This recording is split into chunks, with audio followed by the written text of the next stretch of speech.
Any chance that Trey Lance comes back? And is Trent Williams tipping off plays? We'll talk about that and much more next.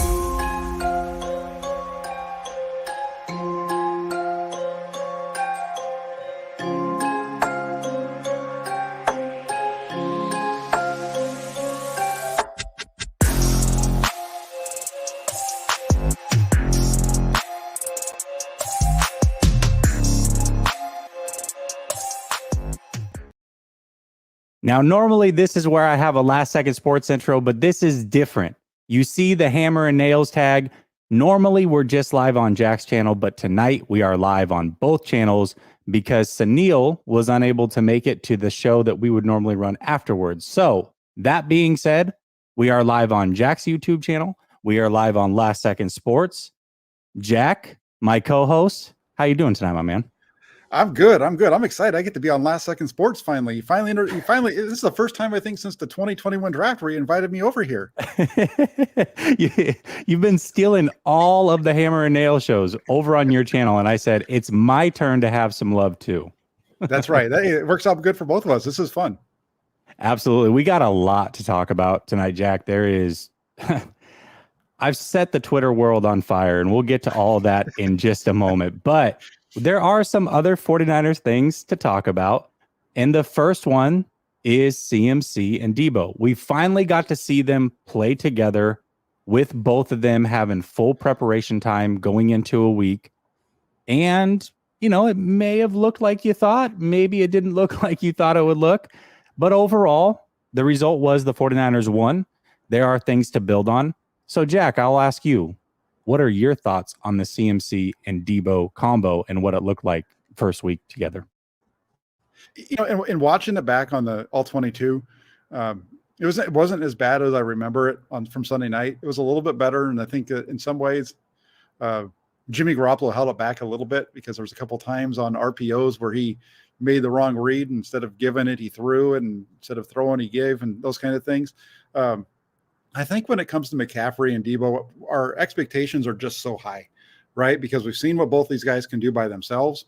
And so the thought is, okay, they're going to both be out there and they're going to blow it out. And I don't know. I watched it. I thought McCaffrey played pretty well. I really don't like the way they're using Deebo Samuel. I think he's being used in the backfield way more than he needs to be.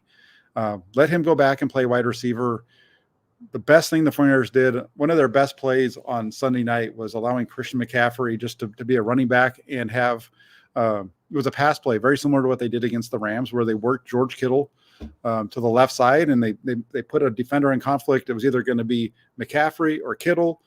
The ball goes to McCaffrey for a gain of 21. And I don't know why they got away from what they did so well against the Rams. They just never really tried that much this week.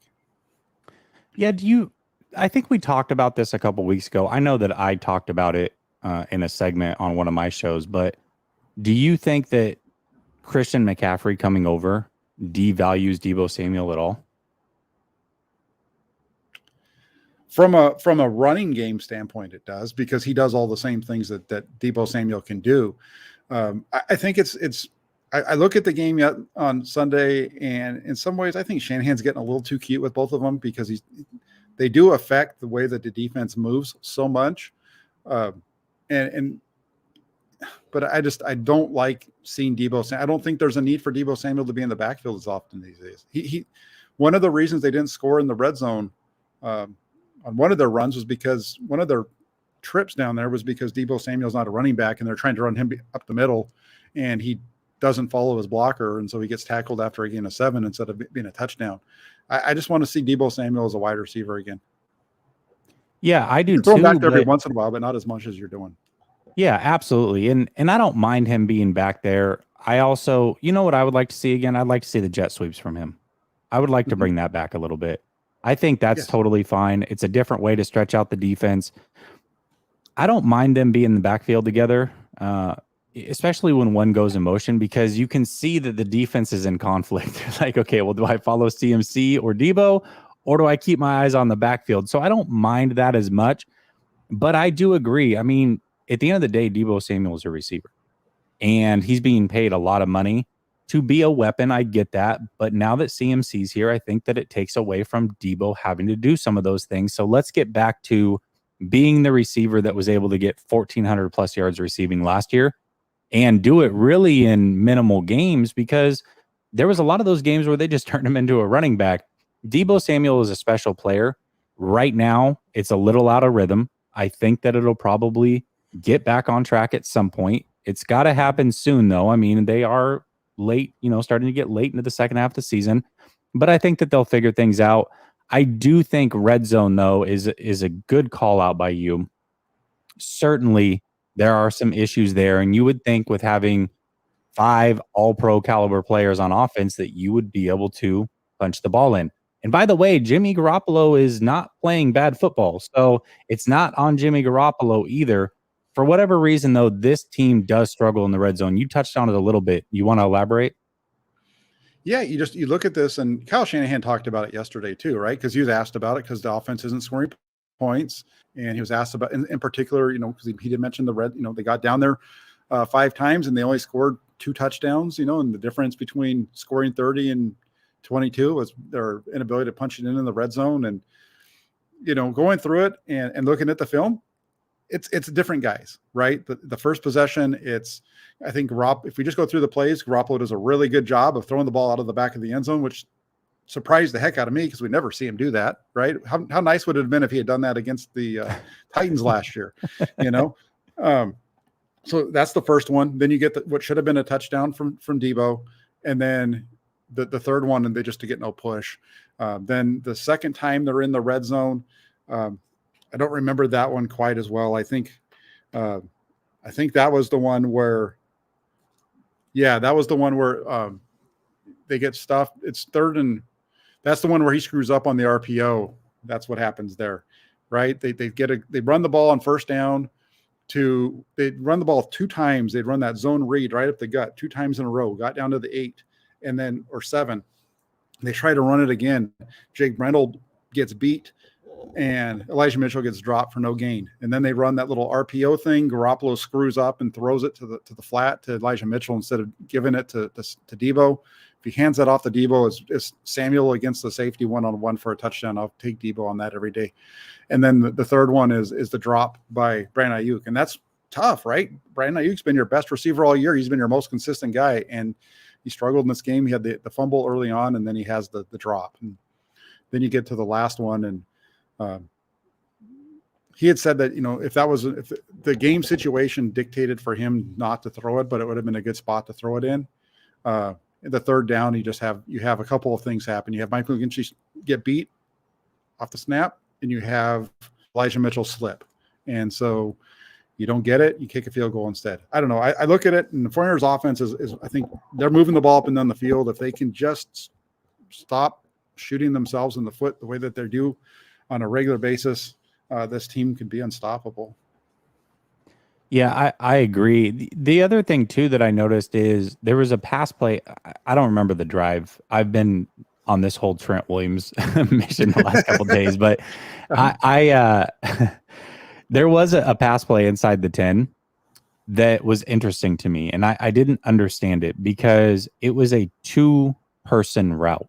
That's it. They had Deebo on the deep over. It's the one that he threw out of the back of the end zone. That's the play. He had Deebo on the deep over, and I forget who else he had kind of leaking out towards the right or whatever. But to have only 2 people on a route inside the 10 when things are already condensed and you have a bunch of players back there, that one to me was like, okay, I'm not putting this all on just one person, right? You just pointed out a bunch of different things that it could be, and little things that are causing an issue on one play, and maybe the next it's something different. But that one in particular, I definitely put on Shanahan because I don't think that's a good play call inside the 10. That's me personally. Yeah, that one looked like they were trying to show heavy run because they had both. The receiver you're talking about is Brandon Ayuk. He's the one that's going out into the flat on the right side. He's just running a little quick out. And they have both. They're trying to make it look like they're running power to the right side because they have Kittle coming across, and he's supposed to be like the kick out guy with 44 going up inside of him. I think when you watch that play on the all-22, what kind of stands out to me is that both 44 and 25 end up in the same spot. And I think that the design play is one of those guys supposed to get through the line of scrimmage and then be an underneath guy right there. But I'd have to go back. I think I'd like to go back and see the touchdown that they threw against for the first touchdown against the Vikings in that playoff game and see if that's similar. Because it seems to me, just at the top of my head, it feels like it's a very similar play. Because what where that play gets blown up, I get it's only a 2-man route. So it's either the flat or the Deebo, you throw it out the back of the end zone. The safety does a good job of not biting on the run, allowing those front 7 to make the play, and that's what shuts it down. So I think the expectation on that was that safety was going to vacate the area and Samuel was going to be wide open. Yeah, definitely. He did have plenty of time to sit back there and survey. Unfortunately, there was just nobody open and he had to throw it away. Threw it straight to Jerry Rice. That's a good decision also. Shay comes in. He says, tipping this tip that here's a tip for you to keep my all-pro left tackle's name out of your mouth. This is my guy, Shay. What's up, man? How you doing? There was a comment, and I wish I could find it. I'll have to bring it. Oh, here it is right here. Moonman says, Jack and Jessie, tag team back at it again. Man, Jimmy Ward in the slot has not been a great experience. Can't do that to him. We need Womack there. What are your thoughts on this? I think the 49ers their belief is that Jimmy Ward is better than Samuel Womack, and so they're putting what they feel is their best 11 out there. I've been going back and forth on this because I said during the game, get him out of there because he's just not. He doesn't cover well in man coverage. He's not good against inside wide receivers inside. He does good against running backs and tight ends. He's going to struggle against those receivers. But as the defensive pass rush picked up in that game, the 49ers secondary played better, and Jimmy Ward played better as well. I think the Jimmy Ward is in the right spot for the 49ers, and that I feel like they have the 2 best safeties. The guys that have given him the most are the guys that are starting, and that's why you have Gibson and Hufanga. Right now, they got 5 interceptions out of their safeties. The last time they've been even close to that number was 2014. So you're getting a lot of plays out of those guys, and that's why Jimmy Ward's not back there. Jimmy Ward's a very good safety, don't get me wrong, does a really good job of keeping everything in front of him, but he's not a playmaker, and they're getting a lot of plays out of their secondary right now. Yeah, and shout out to Hufanga again. I mean, this guy can't get enough praise right now, but he has 4 interceptions himself, and that is the same as Tart's career. So he's a playmaker. It's absolutely incredible what he's been able to do back there. I wouldn't have an issue if they decided to start Jimmy Ward back at safety and pull Gibson out, but I understand not doing that. I don't like Ward playing nickel, though. That's just me personally, because I'm sure he's great in run fits, but this is a guy who they put at corner early on in his career, and he struggled then. And he was very open and honest about that. Like, hey, people thought I wasn't a good player because I was playing out of position. I'm not a corner. I'm a safety. And here they are putting him back at corner, which is interesting because normally when you get older, it's not like you get quicker. It's not like you're getting faster. In fact, when corners get older, the corners that have long careers often convert to safety. It's not the other way around. It's not like you get older as a safety and then they convert you to corner. That's a little backwards to me. So I personally don't like Jimmy Ward there. I wouldn't have a problem with him starting over Gibson, but I also wouldn't have a problem with him coming off the bench. I would like to see either Womack or Lenore in that position because I think that it's a more natural fit for either one of them. That's just me personally. Yeah, I think where it gets hard for the 49ers is that if you slide Lenore in there, then who do you put at the outside corner? Because that's where Verrett, I think, was supposed to help them out, right? So yep. Verrett, they don't have anybody out there, and because the next guy up would be Ambry Thomas, and we've seen Ambry Thomas. He's played a little bit against the Rams when they did this, where they got frustrated, I think, a little bit with Ward, and they pulled him out, and they slid Lenore inside, and they put Thomas in, and he gave up a couple of completions and stuff. So I think right now that's their best guys. If they're going to do anything, you take Jimmy Ward off the field and insert Sam Womack at slot. That's really I would not put him back there and replace Gibson and Hufanga. I just wouldn't. They're playing too good. Shay said, what's Jack's skincare routine? He looks flawless. It's yeah. I make sure that I get taken care of weekly. Yeah, there you go. That's perfect. See, I like it. the light's perfect. It gets rid of all my wrinkles, makes me look 10 years younger. Yeah, that's good. Yeah, the webcam does that too. Webcams are helpful. If you have actual cameras, you'd see how old we really look. Probably isn't very pretty, but these webcams, they don't have the best detail on them, so it makes us look good. Uh-huh. Let's talk about Lance comeback. And this is something that I posted last week. This was the first time that Twitter got mad at me. But this is something that I posted last week, the possibility of Trey Lance coming back. And the original timeline that was given was a little all over the place. There were doctors that came out and said, hey, this is a 10. One doctor said 10 to 12 weeks. One said 10 to 14 week injury. Shanahan obviously at the very beginning shut it down and said, hey, he's done for the season, which I can understand. I understand that from two reasons. One, very early on in the process, he may think that he is done for the season. Two, even if he isn't quite sure, he doesn't want the questions when you inevitably see Trey Lance out of a walking boot like you do right now. He doesn't want to deal with those things. And so he wants, and this is good coaching, by the way, if this is what he's thinking at the time. In my opinion, it's good coaching to not put Lance in a situation where he has to answer those questions. You start to see he's around the team now. He's out of his boot. He's looking good for being 9 weeks out at this point. So it's starting to look like he is going to fit that timeline. Now, the other thing is this. I think there was a thought process because Shanahan said that his season was done, that he's on season-ending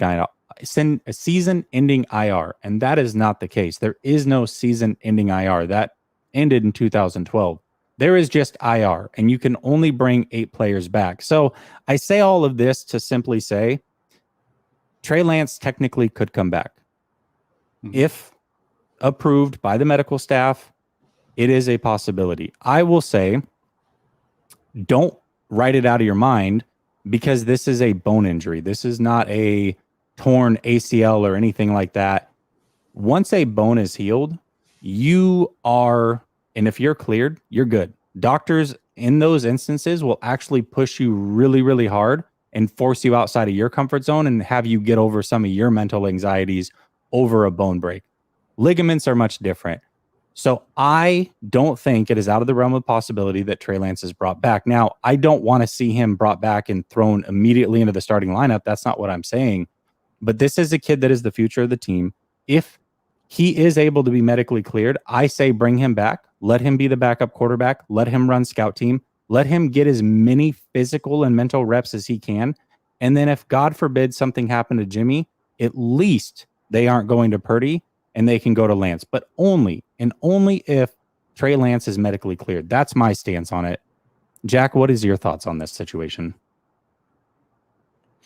My thought on it is, given the things that have happened to the 49ers in terms of injuries this year, I don't want to see Trey Lance on the field because he's the guy in the future. He's 2023 and beyond. So for me, my question is, do we really want to see Trey Lance back on the field in Santa Clara? That's this year. That's my thing. Do we want to? And I said rush him back when I put that on Twitter, but I don't mean rush him back. I didn't mean it like in terms of rush him back, like you put him out there before he's 100%. I'm just mean get him back to get him out there this year. That's what I meant by that. So I think some people misunderstood and I didn't try to clarify it for anybody else. Let them get angry with me too. But I don't disagree with you in that, I see your point on it. And right now, I don't know if the Friars would have another position anyway. And I got your direction from it. I didn't respond right away because I was reading everything you were putting out. And, so I didn't, that's why I didn't jump on you and said he's not going to come out. And, I'm not expecting, I'm just saying in general, I don't know if I want to see him on the practice field with the 49ers until March. Just because I want him to be fully healthy because he's supposed to be the guy. And just get him healthy, let him recuperate. I don't think that he'd be able to play in a game this year regardless. So I get giving him some reps, but right now my biggest thing is I would hate to see him come back, be cleared, have him come back and not be able to play in 2023 because of an injury. Yeah, absolutely. And I agree with that. If there is any hesitation from the medical staff or the coaching staff, it's not worth it. Yeah. It's just simply not worth it.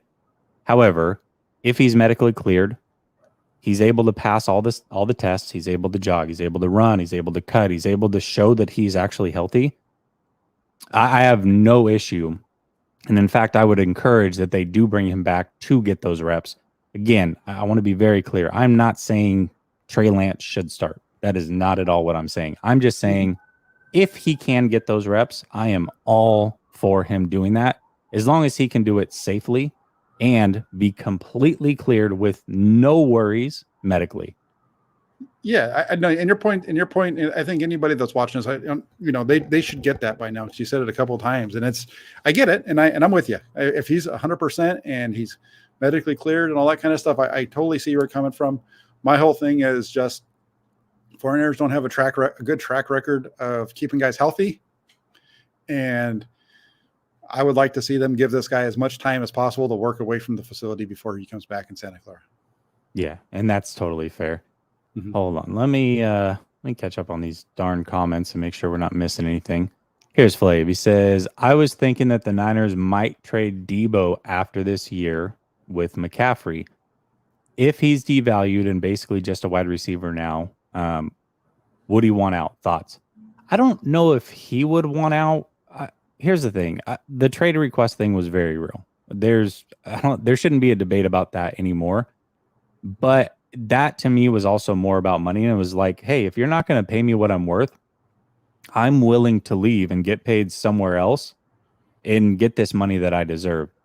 As far as him wanting out now, I don't know if that would be the case. I can see a scenario where maybe they would entertain it because McCaffrey is here. But I think that time wouldn't come this offseason. I would think that would come in a season or two when Ayuk is up for contract. Because Ayuk's the younger player. Ayuk fits kind of more, I think, what Trey Lance likes to do. Throwing outside the numbers, throwing deep downfield. Ayuk is a route technician, and Deebo Samuel is great, and he can get open deep. I'm not trying to limit him and say that he can't do certain things, but he's not as crisp of a route runner as Ayuk. I think anybody watching the game would tell you that. And I could see a scenario eventually where they choose Ayuk over Deebo, but I think that's probably a couple years away, in my opinion. What do you think, Jack? Yeah, I think you're right. I think his contract doesn't really ramp up for a couple years. I think he's still lower next year. Mm-hmm. I could see that be a situation where by the time they need to make a decision to get where the money starts to become high for Brandon Ayuk, then that's when they can move off of Deebo Samuel. It was a 3-year extension, so they've got him for 3 years after this. Well, I'm pretty sure Brandon Ayuk's number in terms of his cap hit isn't going to be very high because they got the 5th-year option they can choose and all those kinds of. They can make things work with him and keep both those guys around for a couple more years. So I think you got probably another year, maybe 2 with Deebo Samuel before they move on. Absolutely. And I want to bring up this comment from early in the show because we're about to get to the Trent Williams thing. He says he loves how David Lombardi addressed the Trent Williams tipping thing, basically saying that it didn't matter. Now, before I address the comment, I'll let you. We haven't talked about this at all, Jack. So I'm just curious to know what your thoughts overall are on the Trent Williams tipping situation, and then I'll take it from there. Yeah, I first off, I want to start by saying that was good work by you to find it, and you put a lot of work into it. So kudos to you for the work of doing that, putting that out there, taking the risk because you know what you're going to get on the back end of it. That was good. I'm having a hard time seeing if it's really causing the 49ers issues. Because I don't think this is the first time Trent Williams has done this. I would say he was probably doing it last year as well when the 49ers were scoring more points and, had a strong second half run. I don't think they really played a whole lot better without him. If we look at the games that he's missed and those kind of things. So, 2020 was just a bad team. Last year they made the playoffs with him. This year I think they're going to make the playoffs with him again. And I just think there's so much that goes into playing that position. I get what you're saying. And it definitely would be a disadvantage if you know that there's a run versus a pass. But at the same time, the way that the 49ers do some of their stuff, I think they probably understand and they kind of accept that, and they understand, I don't know. I've seen people talk about everybody else. I don't, whatever. But just in terms of the Trent Williams thing, I don't think it's causing issues for the 49ers. Yeah, and I by the way, I think that's a fair stance to take. The issue that I took early on is that I was having to prove that it is actually a tell. And that, to me, like to what you said in the very beginning, you put a lot of effort into this.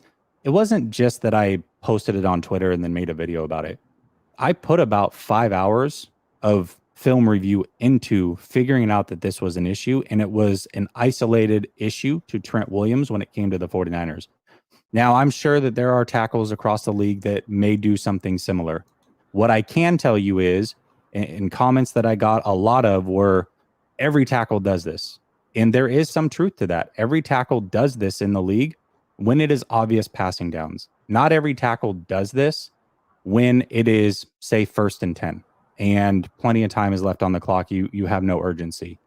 Trent Williams does do this in those scenarios. If it is a I'll tell you this. Trent Williams, if you just show me a picture of Trent Williams, you zoom in on him, you don't tell me his opponent, you don't tell me the down and distance, you don't tell me the clock, you give me no information, just zoom in on Trent Williams, I will tell you if it's a run or a pass based off of that solely.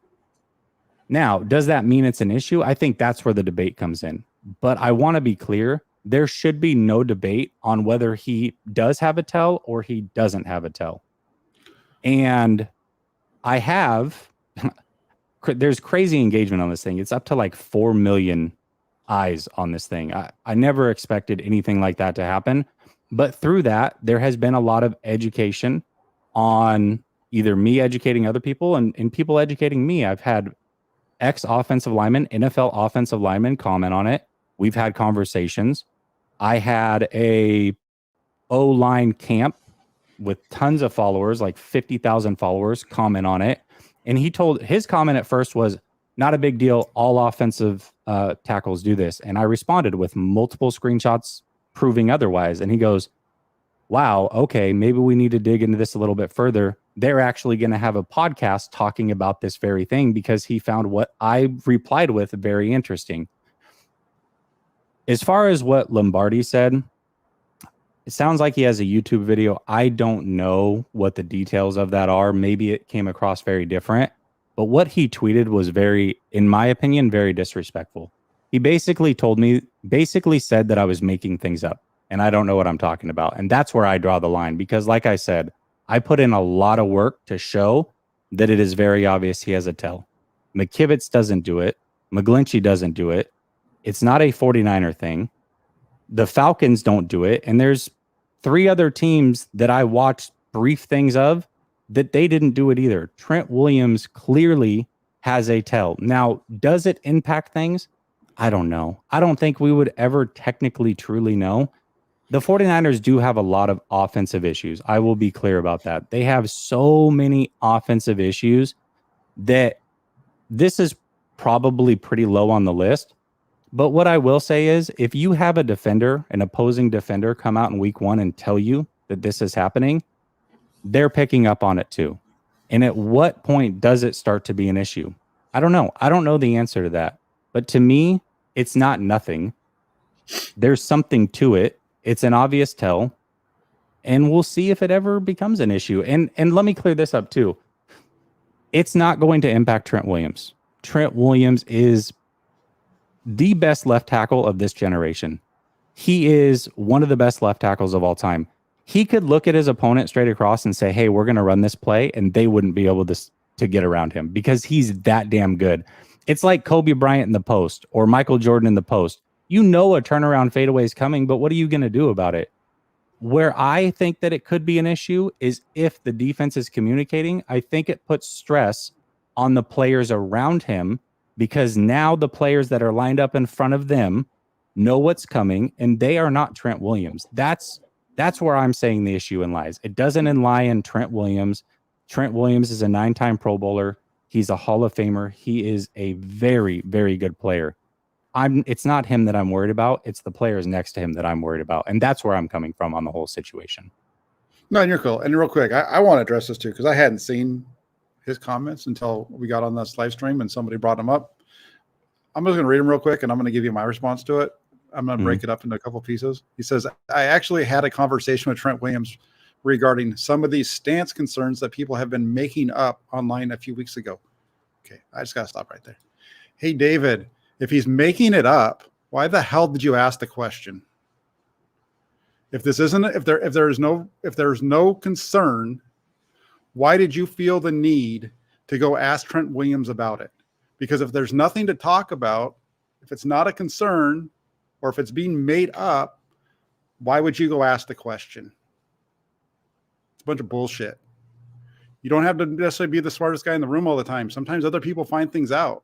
And just because Jessie doesn't cover the team like you do, doesn't mean that he's not smart and didn't figure something out. Now, I can disagree with Jessie or say that I don't know if it's making a big deal about it, like it's a issue, because again, like I said, I'd have to go back and look at some of the other games that he's played in and different. I'd have to do a lot of film work to tell you if I think it's an issue, because my first response is that I don't think it is, and I don't think it is because there's a lot of things that the 49ers can do around it. So I just don't think it's a big deal. You know what I'm saying? But I get where you're coming from, because as a coach or as a player, if you can see what somebody is doing, it gives you a benefit, right? If you know that it's going to be run, it should help you with your get off. If you know it's going to be a pass, it should help you a little bit with your get off. You know what I'm saying? Now, that doesn't mean that the defender knows what the play is going to be, because there's lots of different plays in the playbook, but it could help them out. I don't think it's a big deal in terms of overall effect on the 49ers offense. But like I said, I told you before we started the show, I give you major kudos for finding it and for taking, it takes guts to put there, because people aren't going to like it. And if you believe in it, put it out there, and I applaud you for it. Yeah, and I appreciate that. Like I said, I don't want this to come across like I'm smarter than everybody else. You don't know what you're talking about. I want to be clear. There's two different arguments here. There is it a tell, and is it an issue? Is it a tell? Unequivocally, 1,000%, it is. There is no debate about that. That portion should not be debated. Is it an issue?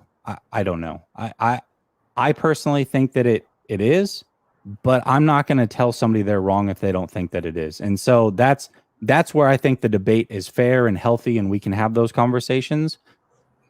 I personally didn't like the disrespect. So that's where I'm coming from. That's that. If you haven't seen the video, I really do encourage you to watch it, because I do break down, hey, this is what it looked like when McKivitz was playing. This is what it looks like when Trent Williams is playing. And I promise you this, one thing it will do, regardless of where you stand on this situation, I will guarantee there are a lot of people that come Monday are paying a lot of attention to Trent Williams and trying to figure out if they know what play is coming based off of his stance. At the very least, everybody will have fun with that. So enjoy that, have fun with it. And, it just kind of is what it is. Now, I like it. Hey, no, man, I'm in your, I wish nobody had even brought that up, because that really fires me up, because I just don't, from a content creator standpoint, there are times of myself where I don't say things because I don't agree with somebody or whatever, because of something that they're saying. And sometimes it's because it's sour grapes, because they found it first. And so I know how that can come across. But, and that's it's not, man, if you took the time to go talk to the guy, how can you sit up? And that's just a bunch of baloney. Let's go ahead and let's move on. All right. This is early, and it may seem too early to talk about the playoffs, but I don't think that it is, because it's starting to shape up like we know where the 49ers are going to be. They're either going to be the 3 seed or the 7 seed. Those are the most likely outcomes. Mm-hmm. Right now, the Eagles they have one loss. They finally lost last night to the Commanders. So good for the Commanders on getting that win. Division games are always tough. It's nice to see that the Eagles can be beat. So good on you, Commanders, for doing that. So the Eagles are going to finish with a top 2 seed with only one loss, unless they just go into a tailspin here, which highly unlikely. The Vikings are in a very similar situation. They are in a spot where they're going to have to lose. The Eagles are going to have to lose probably 4 games down the stretch, which is unlikely. And the Vikings are going to have to lose 3 games down the stretch themselves. Excuse me, 4 games down the stretch themselves, which is highly unlikely. And the 49ers would have to be almost perfect to even get into one of those top 2 seeds. So, in my opinion, I think the 3 seed is probably the ceiling for this team. The question is this, because the 49ers, I actually have a couple things. The 49ers, if they win Sunday, believe it or not, because I think Seattle's on a bye, if they win Sunday, they're first place in the NFC West. So do you think that the 49ers finish the season as the top team in the NFC West, Jack? Yes. I think the 49ers are the best team in the NFC West. I think they're going to win the NFC West. And I agree with you too. I think 3 is as high as it's going to go unless the wheels just completely fall off on one of those top 2 teams. Because I don't think they'll have the tiebreakers over them. I'd have to look back and see how it all shakes out. So I think 3 is probably the best scenario for the 49ers. And yeah, I think I told you this a while back. I said this a few different times. I think it all comes down to what happens on December 15th up in Seattle. 49ers win that game. They're going to pretty much at that point, I think, solidify their spot as the NFC West champions. I know there's still a few games left, but that's going to be the big one. Yeah, and I agree with you. I do think they're going to win the West as well. So we basically can almost pencil it, assuming that is the case, we can basically pencil the 49ers into that 3 seed if they win that division. So being the 3 seed, here's the outlook of what they're going to be facing. Round 1 would be either Dallas or the Giants. I feel much better about facing the Giants, by the way. But I think the 49ers can beat Dallas. That game would be a home game. Let's say worst case scenario. Let's go worst case scenario. They play Dallas at home week 1 of the playoffs. Week 2, if everything goes as chalk, they're going to travel and they're going to play Minnesota. And if they win that game and everything goes to chalk, they would then travel again and go to Philadelphia. So knowing that route, worst case scenario, Dallas, Minnesota, Dallas at home, Minnesota on the road, Philly on the road. How confident are you that the 49ers can make it through that gauntlet and get to a Super Bowl? I wouldn't like to see them go to Philadelphia.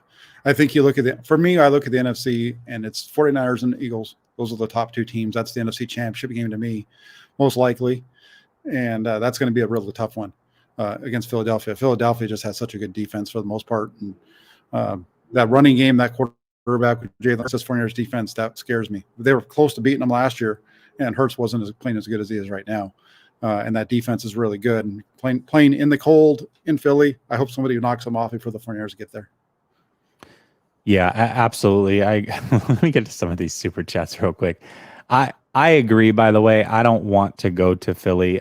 I understand they lost, and people are kind of yucking it up like, oh, I knew this team was overrated.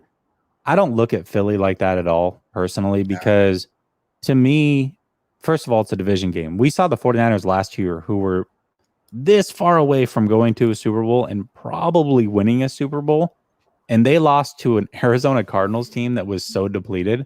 Division games are always one of those things that you just can't predict. Buffalo losing to the Jets, nobody saw that coming. It's just the way that this game is played. The Colts last year going to Jacksonville in week 18, everybody thought it was a lock. They make the playoffs, they lose to Jacksonville. You just can't predict any of those divisional games. So I agree. I don't want to go to Philly. Dallas personally doesn't scare me. Minnesota, I think they match up very well with. It's Philly. That's the team in the NFC that I don't want to see, and especially because right now I believe that Davis is still out, their rookie defensive tackle that plays next to Fletcher Cox.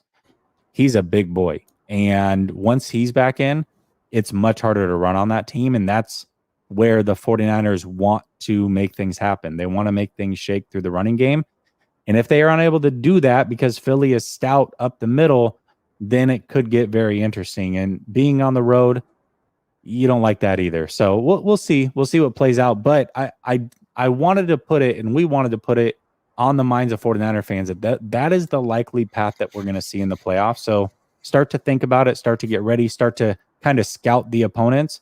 and figure out what these matchups might look like. Yeah, I think it's going to be back. Yeah, go ahead. But no, I think he's right. I think Shay's got the best here because I think the answer to that is it just depends 3 on how much how it's well. No, I think it depends on how much wood Mike McGlinchey can carry. It's a good. That's see outside the box thinker right there. This is why we do this show, Jack. Shay, dude, thank you. This right here might be the peak of the Hammer and Nail show when you're paying to say how much wood could a woodchuck chuck if a woodchuck could chuck wood. That's impressive. Raphael 562. I don't even know what channel you're watching on because I know that you watch both Last Second Sports and the Jack Hammer channel. But either way, we appreciate you. It says if your QB1 is ready to go, he starts, right? I don't think so. I don't. We had the talk earlier, but this is a pretty straightforward question. I personally think the answer is no. But Jack, what are your thoughts?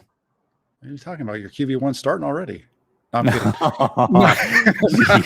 No, I just had to get the people all mad in the comments section. I mean, okay, I get it. I just if it wasn't Trey Lance, like if you're talking about if Trey Lance was if it was reversed and Trey Lance had the experience of Jimmy Garoppolo, for example, then I would agree with it. But in this case, because of the lack of experience, I don't think you go that direction. And again, I can understand the argument of people wanting to bring him back and all those kind of things. We'll see if the 49ers have a spot to do that, with their IR. I just, again, for me, so that everybody's really clear, because I've seen that question and I saw a couple of other questions asking, why, again, my whole thing with it is look at the 49ers injury situation. Look at these guys that are getting coming off of days off. And do you really want to put Trey Lance out there? And I get, okay, maybe it's a little bit of a week, whatever, but I'd rather have him ready to go for sure March right away when we get to get to OTAs than have him come back and something happen during practice right now. And then you don't see him until August because of some goofy injury that happens. You know what I'm saying? That's the only thing I'm saying, because I just don't want him to get injured. And I think that I just don't have a lot of faith in this 49ers training staff. I think that's really where it lies. Absolutely. And by the way, great name. When I said your name in my head, I said it in Joe Montana's cadence. That's a great name right there. Black 59 Razor. Yep. Jesse, you are a lot more interesting when you're not ripping Jimmy. Keep up the good work. Well, I appreciate that. One thing that I will always promise you, and you can like it, you can hate it, you're always going to get my honest opinion in the moment. It's going to be very real, and sometimes it might feel over the top, but you have to remember that I'm a fan just like you. And when that game's on Sunday, I'm freaking out and having fun and going through the emotional roller coaster that fans do, just like you. So when I get on here, a lot of the things that I'm talking about, I'm going to come from a spot of education because that's what I owe to you. But I'm also going to frankly come from a spot of emotion because I am a fan just like everybody else. So I appreciate the comment from you. And Jamal says, if OBJ is healthy and back to what we saw from him last year and he signs with Dallas, then Dallas is an interesting, dare I say, tough matchup. That is a great comment, and I don't disagree. I don't want to say that Dallas, like they're nothing. Their defense is really good, but one thing we do know is that team and this team are very similar to what they were last year. Certainly there are differences, but the main guys are still back. We know that the 49ers can impose their will on Dallas. Can Dallas impose their will on San Francisco? I'm not saying they can't, but we haven't seen it happen, so I wouldn't bet on it. What do you think, Jack? I don't like Odell Beckham going against the 49ers. We saw it last year in the playoffs. I would hope that doesn't occur. Yeah, yeah, we definitely did. After Ambry Thomas made the game-winning interception in Week 18, covering Odell, he definitely had an axe to grind for sure. Flav says, I thought Jesse's film breakdown on Trent was awesome, and in general, love his research analysis facts, minus maybe Trey versus Jimmy. Lombardi just mad that he didn't have the time to do the PowerPoint on it for her. That's an elite comment. Flav, I appreciate it, man. I appreciate it. I think this is as great of a time as any to wrap things up. Jack, thank you so much for joining me again on Hammer and Nails. It's fun doing it on both channels. Make sure you subscribe to Jack's channel, Jack Hammer. Very simple. You'll see him right there. Also, you want to plug the Santa Rosa Press Democrat stuff? Yeah, get over there inside the 49ers.pressdemocrat.com. That's the paper over there. Give me about another 20 minutes and there'll be a new article up for today. Just got to finish that up. I ran out of time so I could do the film review online. So check it out. It'll be up in about by 7 o'clock. It'll be there. So check it out. Perfect. And I will be back tomorrow with Grant doing 49ers After Dark. And then the day after that, I will be live right back here doing Behind Enemy Lines with an Arizona Cardinals content creator. Until then, peace. Take care, everybody.